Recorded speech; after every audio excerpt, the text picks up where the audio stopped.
What's up, tribe? How you guys doing? Go ahead, hit that subscribe button. I hope you like this video. This is my review of Chasing Dallas season 1 episode. I really think it's episode 5 because episode 4, I believe, was it was like a blooper reel, like never before seen footage. So I didn't review it. But if you guys want to go catch it, it's up, But I didn't review it because it's like a lost footage episode. But anyway. But let me say, y'all. So essentially, I've been waiting 2 weeks for this episode, which is cool because I've been, I'm coming off vacation. I'm getting back into the swing of things. So I was cool waiting an extra week. But let me tell y'all something. Reese G and Company. This was a great ass episode. This episode was really, really good. I enjoyed every scene. I enjoyed the information that I got. So I'm about to jump on in. Oh, I lost my notes. But I'm about to jump on in. But I just wanted to say that on the front end that I really enjoyed this episode. So let's talk about it. So the first scene, again, from the very beginning, y'all let us know the audio was fucked up. And you apologize for it. And you know what? When somebody apologizes for something, you can't get mad about it. So I ain't even going to say nothing about the audio being fucked up because you told us it was, and I'm cool. So I read my subtitles. I watched the scene. I rewound it, and I watched it again just to make sure I didn't miss nothing. It was Kane and Premier. King Kane and Premier. And they were sort of recapping what happened and talking a little bit about Tony and Tony and Kane's situation. And Tony, Kane was sort of like, so what do you think about this, how everything went down at Reese's event between me and Tony? And Premier, Aubrey, I respect. It was Aubrey and King Kane.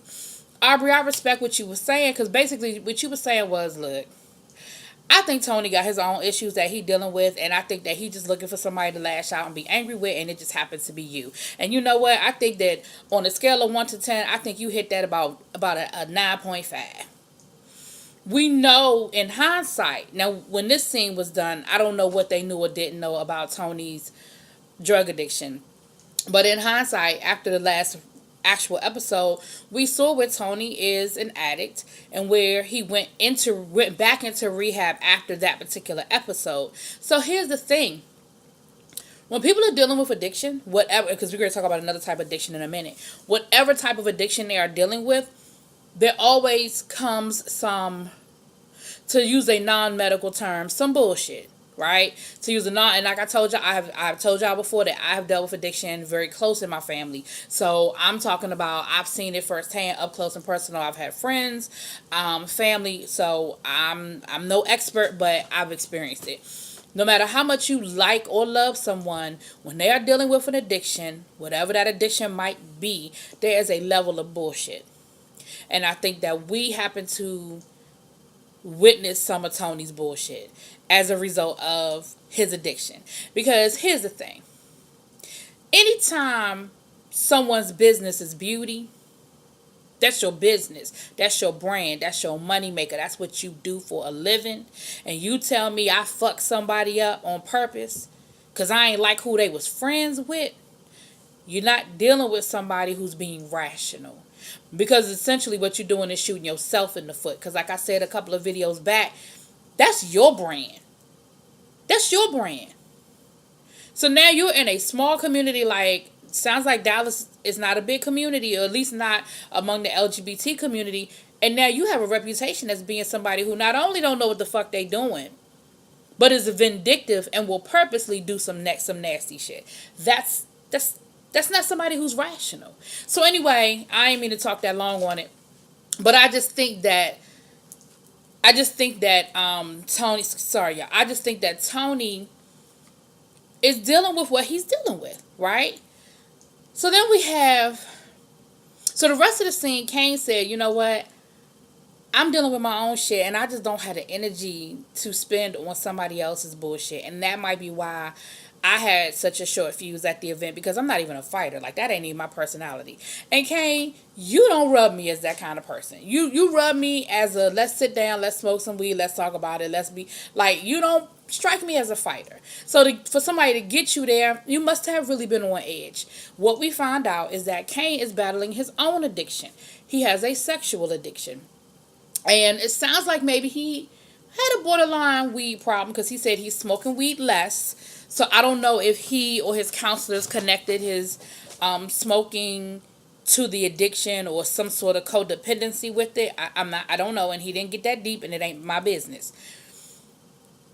But those are things he mentioned, and he said that he started having sex at a young age. He said in 7th grade he lost his virginity to a boy, 8th grade he lost his virginity to a girl. That now, what I would be curious to know is who he lost his virginity to. Again, it ain't my business. But the reason why I say that is, was it an older person? Because I find a lot of times, especially with boys, I'm not even talking about necessarily gay boys. I'm talking about boys.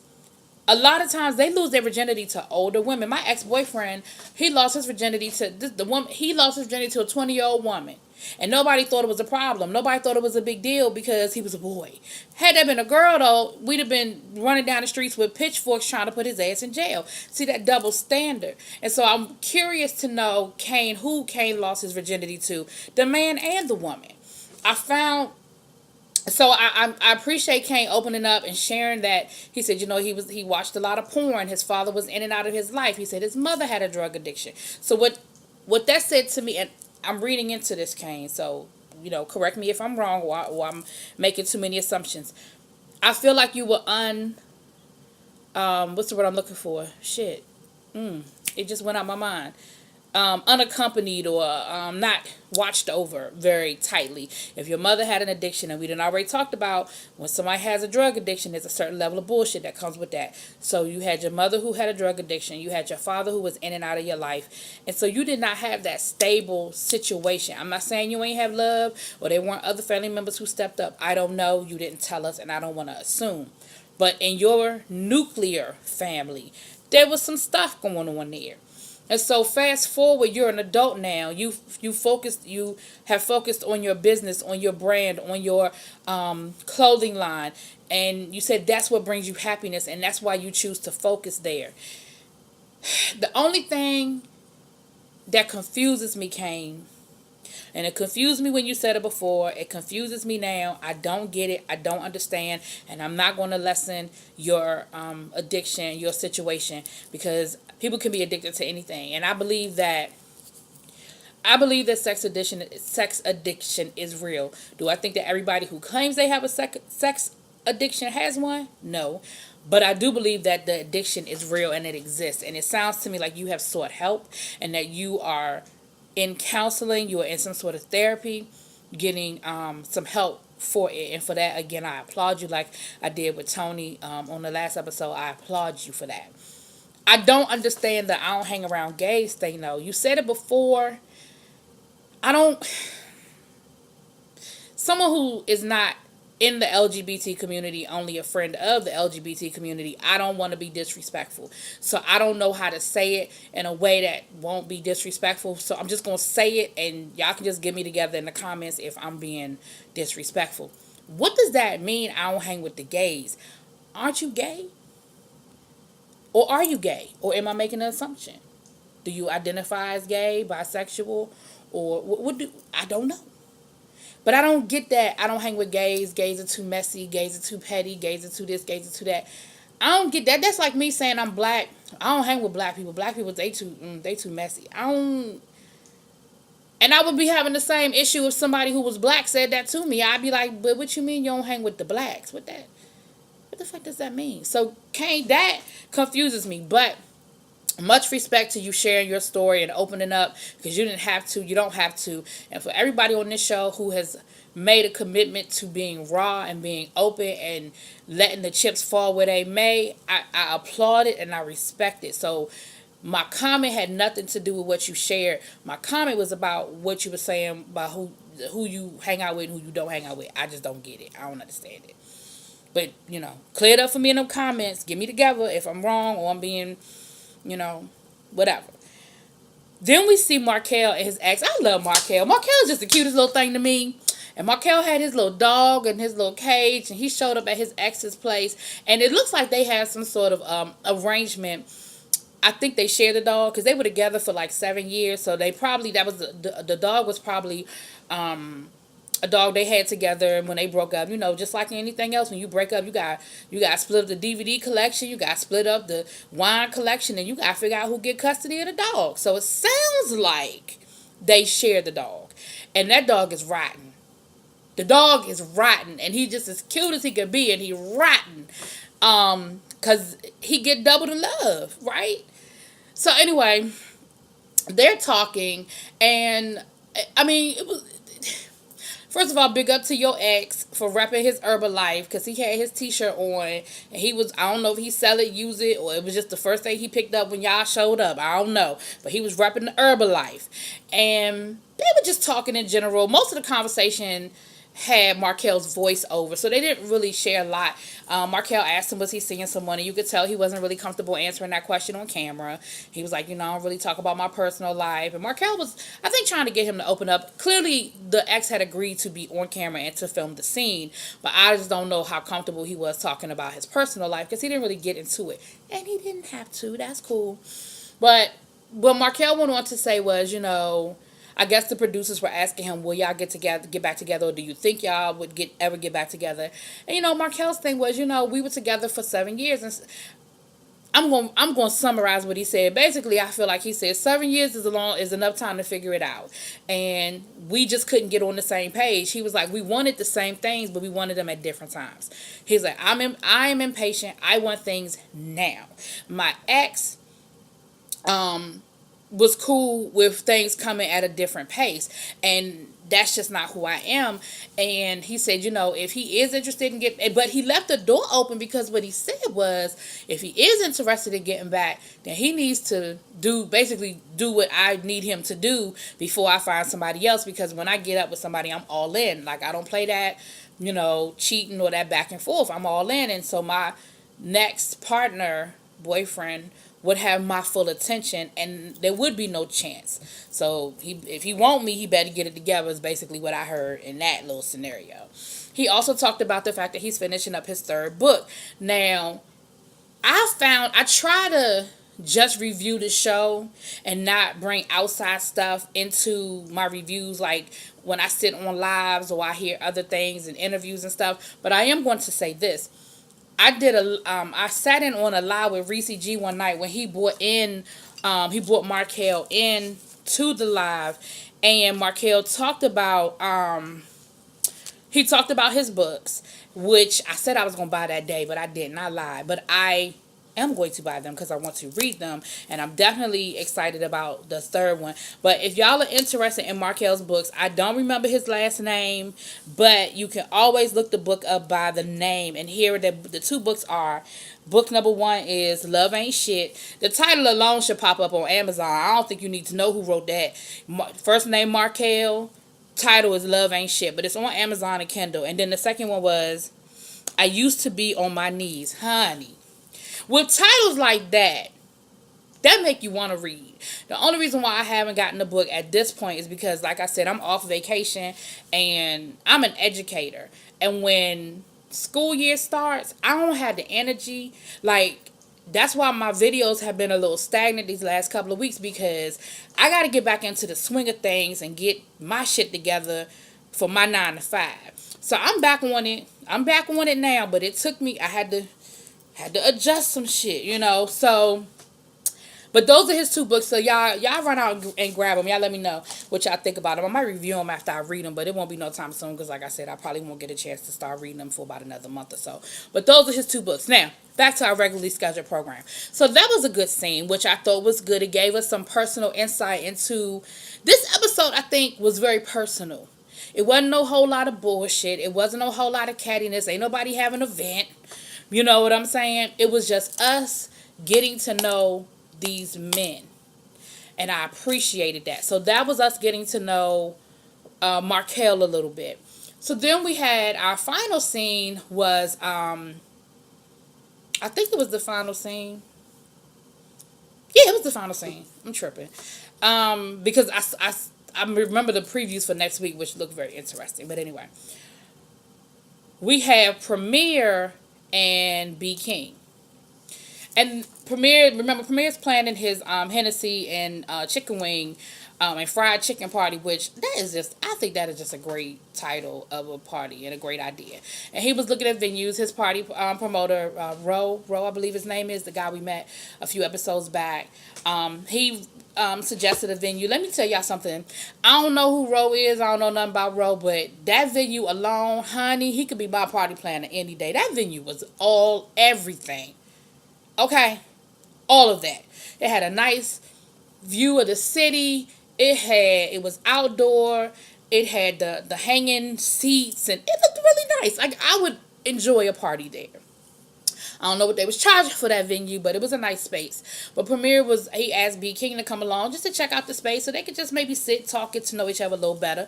And again, B King was like, this is a nice venue. I think this is a good idea. And he was telling him his vision. The same thing he had already told us about parties in Dallas being a little pretentious, and how he just wanted kick off wear your sandals, lay back, sip on some Henny, and eat out of a chicken box. He said we're gonna get that good chicken. He was talking about a place that I guess is local to Dallas, and B was like, hey, I'm new in town. He's talking about some Popeyes. I'm always good for a Popeyes box. I'm good. I'm with you, B. But if it's someplace better, I'm always down to try some new chicken too. So he said, we're going to hook you up, and then they proceeded to talk, and they had a good conversation. It was just a good episode. But they had a really good conversation. And in their conversation, Premier, he just came right out and he asked B, he said, look, if I'm being too personal, let me know. He said, but I've heard, we've all heard the rumors or heard the stories that you are in an open relationship. And I'm curious about that. And what I like about Premier was his questions didn't come across as judging. They didn't come across as condescending. They didn't come across with any type of attitude or oh Lord, my words ain't coming to me today. Preconceived ideas about what the situation was. They were straight up a curiosity, and I just really want to understand what kind of relationship you and your husband have and how that works for you. And in turn, I think because Premier came at B a certain way, I think I'm calling him B like we friends and I know him. B King responded, I think, in the same tone, like, look, this is what it is. I think it could have easily been defensive or shut down or had an attitude had the questions come in a different way. So basically what B King said was, look, me and my partner, husband, we've been together for 6 years. We've been married for 2. And when we decided to move to Dallas, it was a new city. We were new in our marriage, not our relationship, but we were new in our marriage. And we agreed together to get a Jacked account and to explore some things, being new in the city, seeing if it's something out there, and figuring it out from there. And what B King said was, we are not in an open relationship. Everything we do together. We don't see outside people. The Jacked account was together, and anybody we brought over to our home to play, we played together. Now, what's funny is when you use that language, play, I have friends who were swingers. And that's the term they always use when they were talking about they were having, they was having some other people coming over. They called it, we gonna play tonight, or we playing, or so-and-so came over and we played. Like, that was the term. So when he said that, I was like, And basically what B King described is a relationship with swingers. Like, you may not word it that way, but from my experience of my friends who are swingers, that is basically their situation.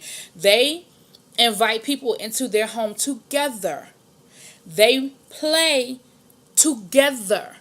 And the rules are very specific. I know my friends who were in that lifestyle, there were certain rules. And the rules vary from partner to partner. Every swinging couple, they don't have the same rules. Like, I had one group of friends where they would go to parties or they would engage in certain things, and the rule was oral sex only, no penetration. Okay? I had other friends, their rule was no outside people unless we're together. Like, you can't call nobody to come over when I ain't home. I'm not calling nobody to come over when you ain't home. Only time people coming up in here is when we here together. I had another couple friends. I had a lot of swinger friends at one point in my life. I'm just saying. I had they were really cool with whatever it was. If you want to invite somebody over, just call me and let me know what's going on. Just give me that much respect that I know who's in my home and what the situation is. You know what I'm saying? So everybody has varying levels of comfort in their situation, and I don't think anybody needs to judge anybody on what works. Because let me tell you something. Out of those 3 couples I just named, 2 of them are still together, happily married. So I don't think we should judge people who don't have that traditional idea of marriage. I mean, anyway, I could go. That could be a whole nother video, and I ain't gonna go there tonight. But that's basically what B King said. He said, "Look, this is what works for us, and I'm not gonna buy into other people's ideas of what we should and shouldn't do, and other people's judgment of what we should and shouldn't do, and how other people feel about our relationship. This is my relationship. This is my marriage, and this is what works for me and my partner for now. Now they might wake up a year from now and say, you know what, we're done with this. We don't, because again, I've had friends who used to swing and they don't swing anymore, and I'm just gonna say this before, and it's funny because my girlfriend, who introduced me to a lot of these people, she watches my videos. So I'm just going to say, I ain't saying no names, obviously. But what I am going to say is, I know a lot of swingers because I had a girlfriend who was in the lifestyle. She introduced me to a lot of her friends. And that's how I know people. Before y'all start thinking, well, how the hell she know? That's how I know a lot of swingers. Or used to know a lot of swingers. I don't really know them no more because I don't really hang out no more with them. But it is what it is. So, but yeah, so I just thought that was a great scene as well, because one day had alluded to it the whole, the whole season about B King and this open marriage, him having a jacked account. Like they had kind of alluded to it and teased us with it. So I like that he was able to address it, speak on it, tell us the deal, tell us the situation, and basically give it to us in a I really don't care about your judgment format, but not in a rude kind of way. And so I appreciate that. But all I'm gonna say to you, B King, is you were making a comment about gay men or women for that matter not buying into a heterosexual idea of marriage. And I'm just saying that I have a lot of heterosexual friends who have the same idea, who do the same thing. They're into, like I said, a swinging lifestyle or open marriage lifestyle. So I don't think it's just a heterosexual gay thing at this point in time. I think it's just what works for you and your partner, your husband, your wife, whomever, in y'all situation. But with that being said, that's where we left off. They left off with them going to get something to eat, because Premier said, because B King was like, we should do this more often. I really appreciated this conversation. I'm going to forget. On Premier's side, and again, Premier opened up and shared some things with us. I didn't mean to talk this much, y'all, but this episode was so good. But Premier shared with us that he's ready to date again. He's ready to sort of dip his toes in the dating pool. And that's why he was really asking questions, because he really is was curious and interested in seeing what works for who. Because he said at this point, he said he's looking for forever. He ain't looking for a hit it and run. He ain't thotting and bopping. He ain't none of that. He's looking for a relationship that will lead to marriage. And I 100% understand what you're talking about, because you date different.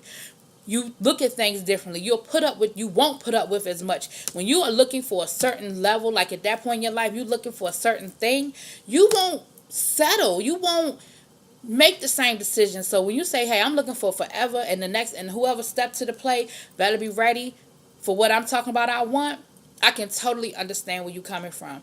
And see, the thing is this.